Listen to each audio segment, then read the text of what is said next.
Later on Front Row, we'll be talking about the new biography penned by the inventor of the powerful adhesive No More Nails. I have to say, I literally couldn't put it down. First, though, I am delighted to be joined by Giles Cormorant Humpton. Thank you so much for agreeing to talk about your work. Thanks for having me. It'll be no secret to your listeners at home that you rarely give interviews. Yes, once you open that floodgate, it can be difficult to shut. However, this collection of my work is very dear to me, and I wanted to see it to its completion. And just in time for Christmas, I might add. Well, I was going to say, your work has made you a very rich man, hasn't it? I've been very fortunate that people have embraced my work, which has meant that I've not wanted for material things.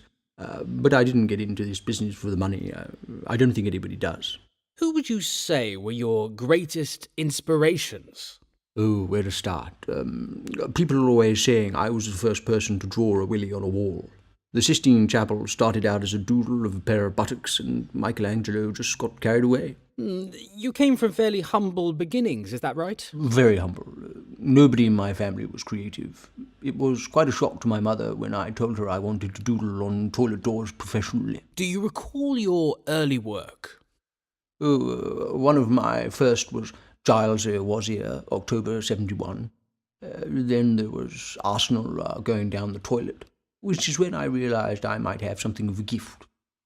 Now, it's often said that you were breaking boundaries in those early days, light years ahead. I just doodled what felt right at the time. I wasn't trying to change anything. One of my early classics was to write, "For a good time, call this number," and then I just put a friend or colleague's contact details. I think I was really just struggling with my own demons. It wasn't until the early 80s that I attempted my first racy limerick. Ah, yes, of course, the woman from Nantucket. And since then you've become famous the world over. I understand Kanye West has a piece of your work. Apparently, yes. He had the gents' toilets in the Queen's Head in Camberwell moved to his Malibu beach house when he heard there was a Humpton Doodle in there. Wow. Do you have any advice for young listeners going into the field? Oh, well, it's a lot harder these days. There's so much competition. The Sharpie was a real game changer. It's forced me to push myself intellectually. Yes, your reflective meta period. Exactly. Many people know me for my recent work in a toilet in Cricklewood. I'm drawing on a wall. Take that, society. I doodle on dirty vans as well. Willies mainly, or writing Clean Me. That is wonderful. Well, that's all we have time for. What a pleasure talking to you, Giles Cormorant Humpton.